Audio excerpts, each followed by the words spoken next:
Đằng sau, cuộc chia tay của Hứa Khải và Vu Chính, hợp đồng 10 năm của một ngôi sao hàng đầu INI. Với việc hợp đồng 10 năm sắp hết hạn, Hứa Khải đã chia tay với Hoa New Entertainment.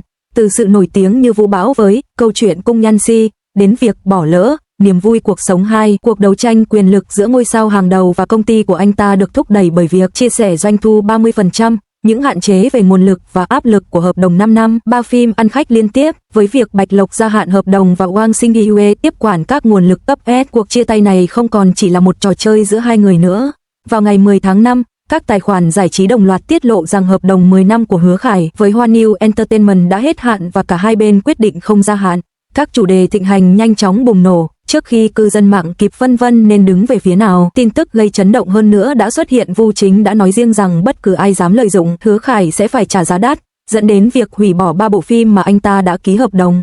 Việc cắt đứt tương lai của ai đó được coi là phi đạo đức bởi các ông chủ khác, nhưng trong trường hợp của Vu Chính, điều đó dường như khá bình thường. Đã tròn 10 năm kể từ khi Hứa Khải ký hợp đồng với Hoa New Entertainment vào năm 2016. Từ một người mẫu vô danh, anh đã vươn lên trở thành một diễn viên hàng đầu thông qua các bộ phim ăn khách như Sao Cung Nhan Si Sao và Sao Học viện Quân sự Arsenal Sao. Hoa New đã quảng bá cho anh, nhưng không thể phủ nhận rằng anh cũng gánh vác gần 1/3 số phim truyền hình tự sản xuất của công ty trong thập kỷ qua. Câu hỏi ai nợ ai là không thể trả lời. Điều thực sự khiến cuộc xung đột trở nên không thể phủ nhận là quỹ đạo của một quân cờ khác trong chiến lược của Hoa New. Cùng ngày, việc gia hạn hợp đồng và các dự án phim truyền hình mới của Bạch Lộc cũng được chính thức công bố. Điều này có nghĩa là lịch trình các dự án cấp S trong tương lai của Hoa New đã hoàn toàn bị khóa. Nếu họ giữ Hứa Khải, công ty đơn giản là không thể cung cấp đủ các dự án nổi bật để cùng lúc hỗ trợ hai ngôi sao hàng đầu, vì nguồn lực có hạn. Tốt hơn hết là sử dụng vị thế của anh ấy để thúc đẩy một ngôi sao tiềm năng đột phá hơn là giữ một ngôi sao hàng đầu mà anh ấy không còn tâm huyết nữa. Nhìn bề ngoài, việc Hứa Khải chia tay Hoa New dường như chỉ vì tiền, nhưng những người trong ngành hiểu rằng đó không bao giờ là một trò chơi giữa hai người.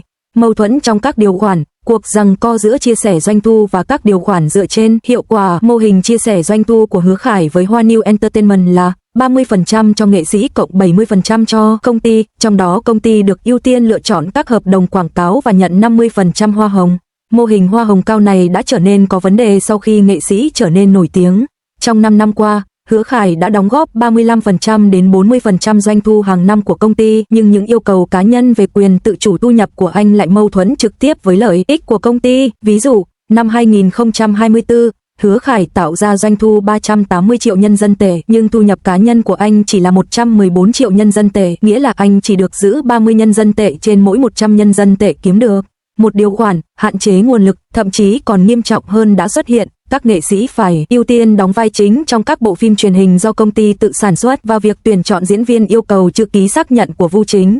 Quy định này đã khiến Hứa Khải bỏ lỡ cơ hội đóng vai nam chính trong Niềm Vui Đời 2, mặc dù anh không còn là diễn viên mới nổi nhận 80.000 nhân dân tệ mỗi tập trong Câu Chuyện Cung Yên Tây. Đến năm 2025, cát xê mỗi tập của anh đã đạt 800.000 nhân dân tệ và phí quảng cáo thương mại vượt quá 15 triệu nhân dân tệ, nhưng anh vẫn bị ràng buộc vào thể loại phim thần tượng cổ trang.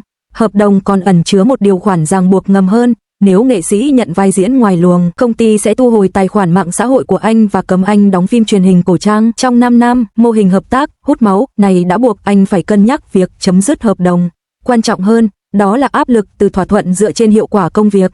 Khi Hứa Khải gia hạn hợp đồng vào năm 2023, có tin đồn rằng anh đã ký một điều khoản dựa trên hiệu quả công việc 5 năm. 3 phim bom tấn, yêu cầu các bộ phim anh đóng vai chính phải đạt điểm đa bần trung bình 7.0 cộng và ít nhất một phim phải là phim được đánh giá cao nhất năm. Hiện tại, chỉ có Lê Du Nguyên đạt được mục tiêu, tạo ra áp lực rất lớn cho 2 năm còn lại. Những thay đổi trong môi trường thị trường bên ngoài đã làm tăng thêm khó khăn trong việc thực hiện thỏa thuận dựa trên hiệu quả công việc, dẫn đến áp lực ngày càng tăng đối với cả hai bên và sự đổ vỡ lòng tin. Chiến tranh giành nguồn lực, từ thúc đẩy đến bóp nghẹt, sự thay đổi quyền kiểm soát.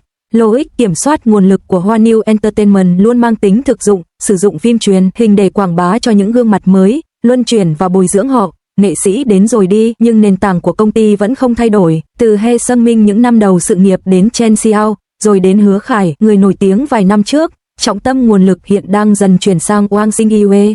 Công ty không đặt tất cả hy vọng vào một nghệ sĩ duy nhất, đây là chìa khóa cho sự tồn tại lâu dài của công ty. Sự nổi lên nhanh chóng của Hứa Khải hoàn toàn phù hợp với tốc độ phát triển của công ty. Một người mẫu chuyển sang diễn xuất, không bị ràng buộc bởi xuất thân, lại sở hữu ngoại hình và khí chất phù hợp với thẩm mỹ của phim tình cảm cổ trang. Anh là tài năng hoàn hảo mà công ty có thể nuôi dưỡng từ đầu. Vu Chính đã đảm bảo kịch bản, sự nổi tiếng và cơ hội cho Hứa Khải, ưu tiên anh bằng các nguồn lực phim tình cảm cổ trang hàng đầu. Bản thân Hứa Khải đã làm việc chăm chỉ và kiên trì, vun đắp sự nghiệp trong thể loại phim tình cảm cổ trang trong nhiều năm, dần trở thành nghệ sĩ chủ lực của Hoa New Entertainment. Trong giai đoạn đó, anh ấy là tài sản cốt lõi của công ty và công ty là chỗ dựa vững chắc nhất cho sự phát triển của anh ấy. Cả hai cùng có lợi và phụ thuộc lẫn nhau, dẫn đến một mối quan hệ thân thiết tự nhiên. Tuy nhiên, khi một nghệ sĩ phát triển, suy nghĩ và kế hoạch của họ chắc chắn sẽ thay đổi. Hứa Khải muốn thoát khỏi hình tượng diễn viên phim tình cảm cổ trang đã được định hình, mở rộng phạm vi diễn xuất và thử sức với những bộ phim truyền hình chính thống nghiêm túc để mở đường cho sự phát triển lâu dài của mình. Tốc độ thoát khỏi hình tượng Vu Chính của anh ấy có thể thấy rõ. Nó diễn ra nhanh hơn mỗi năm, như thể ai đó đang cố tình nhấn ga. Anh ấy đã bắt đầu chủ động tách mình khỏi phong cách Vu Chính từng đưa anh ấy lên đỉnh cao. Đó không phải là sự cắt đứt hoàn toàn, mà là từ từ kéo sợi chỉ lỏng lẻo cho đến khi toàn bộ sợi chỉ hoàn toàn tách rời khỏi tấm vải.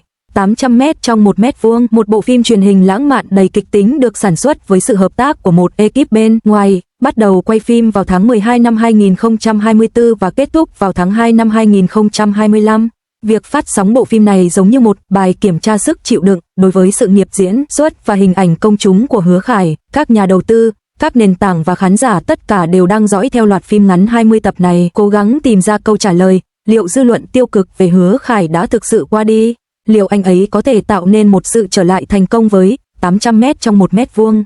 Có một sự đồng thuận bất thành văn trong ngành. Tự do thực sự của một diễn viên không phải là việc họ có thể chọn bao nhiêu kịch bản, mà là việc họ có thể bình tĩnh nói với công ty quản lý cũ của mình: tôi không gia hạn hợp đồng. Hứa Khải có 3 bộ phim đang chờ phát hành, mỗi phim được sản xuất bởi một công ty nhắm chính xác vào các thể loại đang thiếu hụt nhất trong ngành vào thời điểm đó. Phim giật gân, phim lịch sử và phim đô thị, tất cả đều là những thể loại đang rất được ưa chuộng và thịnh hành. Xây dựng hình ảnh công chúng mạnh mẽ trước khi quay lại bàn đàm phán để thương lượng một thỏa thuận tốt hơn là thông lệ. Bài kiểm tra cuối cùng của logic vốn giá trị thương mại và khả năng kiểm soát của các ngôi sao hàng đầu. Liệu 80% doanh thu của một công ty có thể phụ thuộc vào chỉ 2 hoặc 3 người? Lòng trung thành nhỏ nhoi đó chẳng đáng giá gì trước sức mạnh của vốn. Vì vậy, ta đã hành động dứt khoát. Hứa Khải, người có hợp đồng đã hết hạn, được giải phóng. Bạch Lộc tiếp quản và Wang Xingyue được thăng chức. Chỉ trong một ngày, cấu trúc quyền lực mới của Hoa New đã được hoàn thiện, thậm chí không cần giai đoạn chuyển tiếp. Sự quyết đoán này chỉ thực sự thể hiện rõ vào những thời điểm quan trọng, nó thường được che giấu. Vu Chính hiểu rõ hơn ai hết rằng ông ta không thể giữ Hứa Khải, nhưng ông ta phải bảo vệ Hoa New. Nó giống như nắm một nắm cát, dù bạn nắm chặt đến đâu, nó cũng sẽ rơi ra, nhưng ít nhất bạn phải đảm bảo rằng những gì còn lại trong lòng bàn tay không bị tan biến. Bạch Lộc đã ký hợp đồng 5 năm, về cơ bản đã định đoạt tương lai của cô với Hoa New Entertainment. Trong 10 năm tới, nguồn lực sẽ được phân bổ cho cô ấy đến mức nào? Cô ấy sẽ được ưu tiên trong việc lên lịch các dự án cấp S trên nền tảng, một gói dịch vụ hoàn chỉnh, giống như có kênh VIP. Hợp đồng ghi rõ, nguồn lực phim truyền hình là ưu tiên hàng đầu, mức phân bổ nguồn lực vượt xa các thỏa thuận trước đây. Công ty đang đưa ra một sự khuyến khích chân thành để giữ chân cô ấy, hứa sẽ ưu tiên 2 dự án cấp S cho cô, phim truyền hình lịch sử sao Chu Palace sao và phần tiếp theo của phim kinh dị sao Jinu Jinbu 2 sao. Vai chính, Senlani, trong sao Chu Palace sao được Donnie đóng giày cho cô, trải dài 30 năm từ một cô gái trẻ đến một thái hậu, nhằm giúp cô cạnh tranh các giải thưởng chính thống. Vương Xingyue đang ở vị trí mà Từ Khai từng ở 3 năm trước, tiếp quản vai nam chính cấp S lẽ ra thuộc về Từ Khai. Cùng vị trí, cùng kịch bản, chỉ khác gương mặt. Chiến lược tạo sao của Hoa New Entertainment luôn là liên tục thay thế người cũ bằng tài năng mới. Công ty sở hữu một chuỗi ngành công nghiệp phim truyền hình hoàn chỉnh, kiểm soát mọi thứ từ viết kịch bản, quay phim, quảng bá đến thu hút đầu tư. Sự nổi tiếng, các tác phẩm tiêu biểu và vị thế trong ngành của một nghệ sĩ đều được xây dựng dần dần trên nền tảng của công ty. Giờ đến lượt Hứa Khải tự hỏi, tại sao mình lại là người ra đi? Hay đúng hơn, mình đã biết mình không thể ở lại rồi sao? Điều thực sự khiến Hứa Khải quyết định ra đi không bao giờ chỉ là chuyện nhỏ nhặt như mất vai diễn, đó chỉ là bề nổi, bên dưới là những dòng chảy ngầm.